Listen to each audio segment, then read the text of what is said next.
Olá, amigos queridos.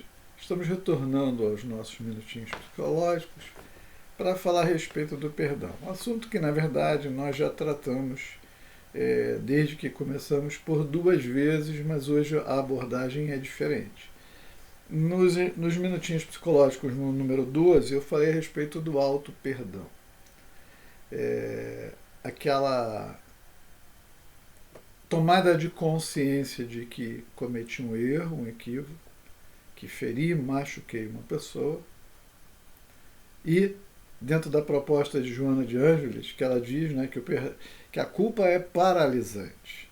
Então, eu machuquei uma determinada pessoa e a pessoa está lá sofrendo por aquilo que eu fiz e eu começo a sentir culpa e remorso.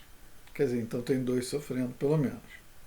O auto-perdão é a tomada de responsabilidade, dizendo, não, realmente eu não agi bem, e aí o início de um processo de reparação.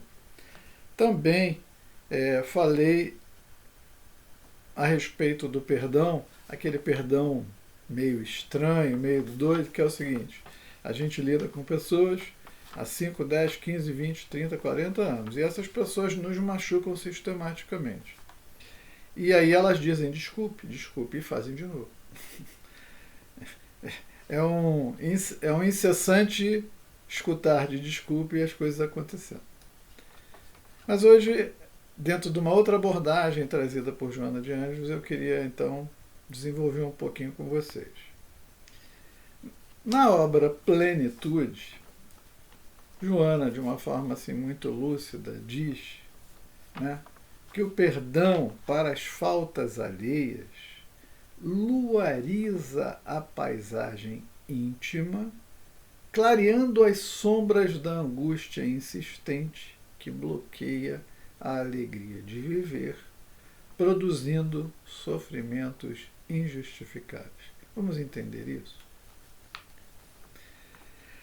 Ou seja, quando nós somos capazes de oferecer o perdão a uma pessoa, tudo aquilo, aquela densa, a gente se sente denso, pesado, no escuro a partir de uma agressão, de uma falta, de uma violência física, moral, emocional. E parece que tudo fica escuro na nossa vida, parece que as coisas não têm horizonte. Então ela diz que o perdão luariza, quer dizer, ele coloca luz, ele clareia, ele abre as janelas, deixa a claridade entrar, o sol entrar, clareando as sombras da angústia insistente.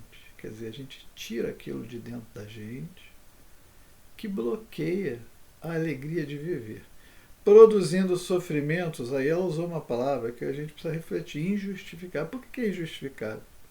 Porque muitas vezes a pessoa nos feriu, nos magoou, porque a gente aceitou o presente. Quantas vezes a gente ganha um presente e vai na loja e troca? Porque não gostou. Não gostei da cor, não gostei da blusa, não gostei da calça.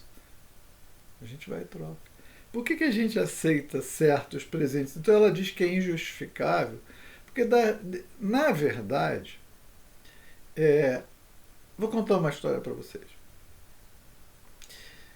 Muitos anos atrás eu morava no Rio de Janeiro e nós participávamos de um grupo que fazia distribuição de alimentos na rua, principalmente no centro da cidade do Rio de Janeiro.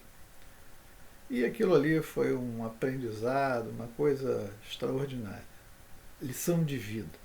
Conhecemos pessoas extraordinárias vivendo em condições terríveis. Um dia eu encontrei com um senhor. Para quem conhece o Rio de Janeiro, quando a pessoa vem lá do Maracanã, da Praça da Bandeira, e vai chegando no centro da cidade, logo depois do prédio da prefeitura, tem um prédio da sede dos Correios. E aí viemos com os carros, paramos ali e tinha um senhor com uma bermuda limpa. Ele não tinha expressão, rosto, nenhum tipo de morador de rua. E aí nós oferecemos o alimento, né? E ele aceitou, mas eu falei, eu posso falar com o senhor? O senhor podia me contar um pouco da sua história? Porque ele era diferente. E eu escutei uma coisa extraordinária. Ele me disse assim: eu, eu morava numa cidade aqui no interior do estado do Rio de Janeiro. Lá eu tinha uma casa, uma família, negócios, propriedades, bens. E, lamentavelmente, eu tive uma infelicidade no casamento, a minha mulher me traiu. Toda a cidade ficou sabendo, uma cidade pequena.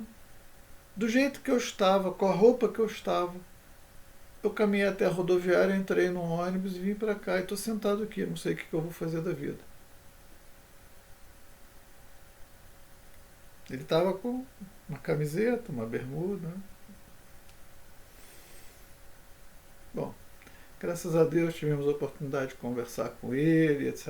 E mostrar a ele o seguinte: meu amigo, se você é um homem digno, uma pessoa correta, cumpridor dos seus deveres profissionais, familiares, qual foi o erro que você cometeu?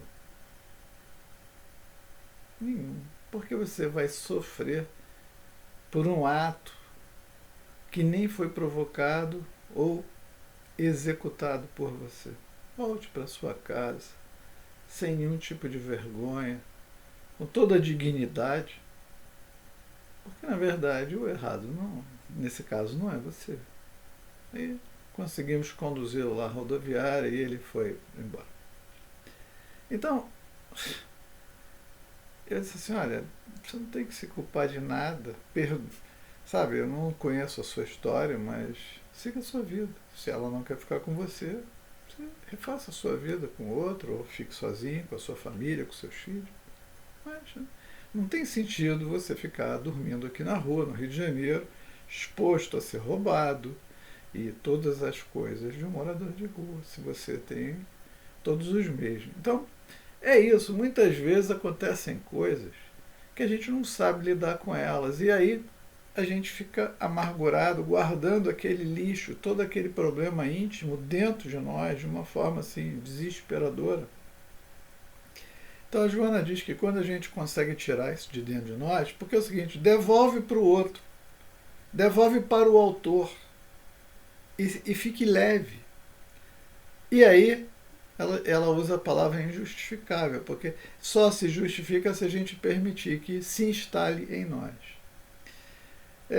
Na obra Desperte e Seja Feliz, ela diz o seguinte: que o verdadeiro perdão somente é possível quando ocorre o esquecimento pleno ao mal de que se foi objeto.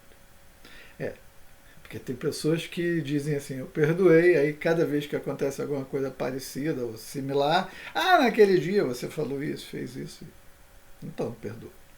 Se tivesse perdoado, esse assunto não voltaria à tona. Então, perdão é sempre um exercício de lucidez, é a retirada do lixo, do veneno que se instalou dentro de nós, do nosso coração, da nossa alma, nos nossos órgãos que vão nos fazer adoecer. Né? Dependendo do tipo do sentimento, raiva, rancor, mágoa, ressentimento, isso vai afetar um ou outro órgão do corpo, às vezes até com uma doença bastante complicada, porque os órgãos têm relação com as emoções, com os sentimentos. E aí Joana diz assim, em plenitude ainda: porém,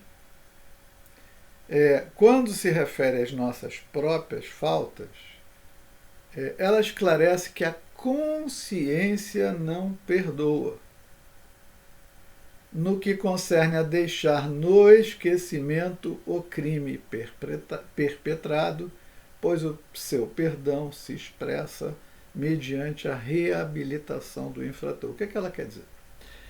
Allan Kardec pergunta no Livro dos Espíritos aos benfeitores onde está no homem escrita a lei de Deus, e eles respondem: na consciência. Dentro dos arquivos do perispírito, do espírito, na consciência, lá está a lei de Deus. E a lei de Deus, a consciência, o gabarito, a noção, o certo e o errado. A consciência tem o gabarito do certo. Tudo aquilo que não é certo, que não foi bem executado, a consciência diz assim, olha, não ficou bom. Vai lá e faz de novo. Então, nós podemos perdoar os outros e devemos fazê-lo abundantemente o tempo todo, incondicionalmente. Agora, as nossas faltas, nós vamos ter que lidar com a nossa estrutura espiritual, com a nossa consciência. E a maneira que tem de resolver isso é retirar o problema da consciência. E aí, como ela diz, só através da reparação. Então, não tem jeitinho brasileiro. As pessoas, vem para cá, aceita Jesus. Não vai funcionar. O mal sempre precisa ser reparado. Né? Você machucou, vai lá na pessoa e diz, me perdoe, desculpe, a partir de hoje eu vou procurar não fazer mais isso. Se eu puder fazer alguma coisa para lhe compensar, pode contar comigo. Na obra O Despertar do Espírito, Joana diz o seguinte, o ato de perdoar não leva necessariamente à ideia de anuência com aquilo que fere o estatuto legal e o código moral da vida. Ela está falando aqui das leis divinas. Então, o ato de perdoar não leva necessariamente à ideia de concordar com aquilo que fere. Né? Tem que perdoar 70 vezes 7. Ela está dizendo que, sim, temos que perdoar, mas não da maneira como muitas vezes é interpretado. E aí ela diz, mas propicia a compreensão exata da dimensão do gravame, do problema, da falta e dos comportamentos a serem adotados para que ele desapareça, devolvendo à vida a harmonia que foi perturbada com aquela atitude. Então o que ela está dizendo é o seguinte, que toda vez que surge um problema, em vez da gente reclamar, lamentar, gritar, xingar, comentar, nós precisamos analisar.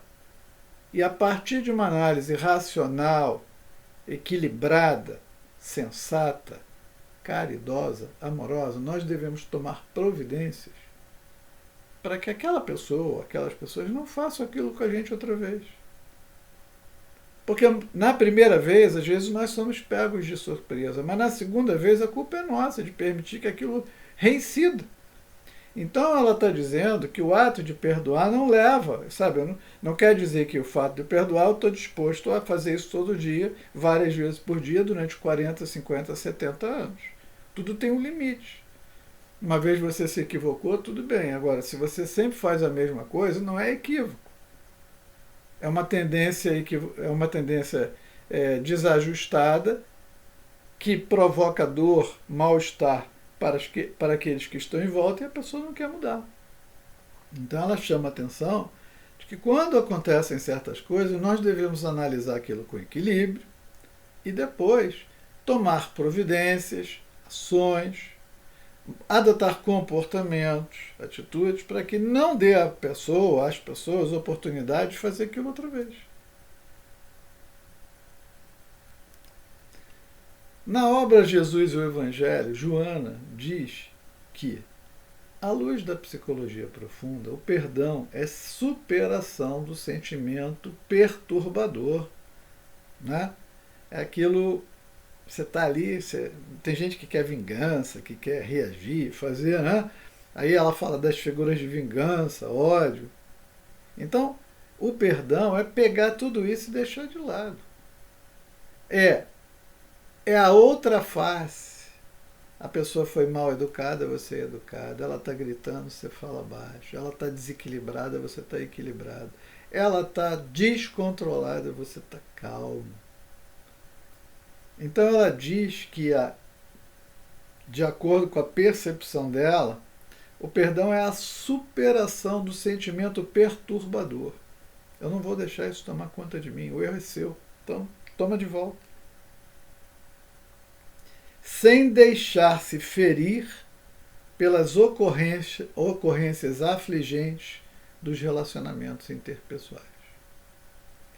tem um significado mais que periférico, né? De aparência social. Tem gente que tem finesse, foi bem educado, então fala bom dia, boa tarde, muito obrigado e faz desgraças. Trata as pessoas muito mal e depois vem com todo aquele verniz, né? Só aparência. Só aparência. Então ela está dizendo que vai muito além das aparências, né? Porque a pessoa diz, eu te perdoei, mas por trás eu quero o teu mal. Eu quero que você... É muito interessante quando a gente vê certas situações públicas, quando a pessoa diz, eu quero justiça. Na maioria das vezes ela quer vingança. Ela não quer justiça, ela quer vingança. É isso que ela está falando. O perdão vai muito além disso, né? Representando para o indivíduo que perdoa a permanência da tranquilidade interna ante os impactos desgastantes externos, que sempre aturdem quando o indivíduo não está forrado de segurança nas próprias realizações, nem confiante na correta execução de programas que exigem desafios, através de preços compreensíveis diante dos obstáculos que se encontram pela frente. O que ela está dizendo aqui é muito simples. A gente não entende. É o seguinte: o que é o planejamento reencarnatório? O planejamento reencarnatório visa criar cenários, situações. Jesus diz, o escândalo é necessário, né? Então, o planejamento reencarnatório ele tem como objetivo criar as situações para a gente se reequilibrar. Geralmente, aquela falta que a pessoa comete contra nós, que depois a gente acha que deve perdoar, é uma falta igual, semelhante, ou às vezes até mais leve do que aquelas que nós já fizemos lá no passado. E que a lei do magnetismo, né, a lei de atração, a lei de causa e efeito, né, é a colheita do plantio equivocado. Quando você está perdoando a pessoa, você está perdoando a si mesmo. Então, quando ela diz correta execução de programa, é você entender qual é a perspectiva da reencarnação. Se Deus é bom e justo, infinitamente misericordioso, onipotente, onipresente, onisciente, uma pessoa vem do nada e me faz uma maldade, e eu digo, eu estou machucadíssimo, eu não vou perdoar. Qual é a causa dessa maldade? Quem deu causa a ela? Eu. Se não foi agora, foi no passado. E ela está servindo de instrumento para eu vivenciar aquela situação. Por isso ela diz que a gente, às vezes, tem que pagar o preço. Tem que pagar o preço. Não sendo submisso, não sendo omisso, subserviente. Mas, não, eu entendi que isso trouxe para mim uma experiência. E eu vou me equilibrar e lidar com a situação da melhor maneira possível. O que eu posso aprender desta situação que está ocorrendo? O que eu tenho que mudar em mim? Então, essa questão do perdão, é bom lembrar o seguinte, né? Tudo que acontece, o causador sempre é um só. Você. Eu.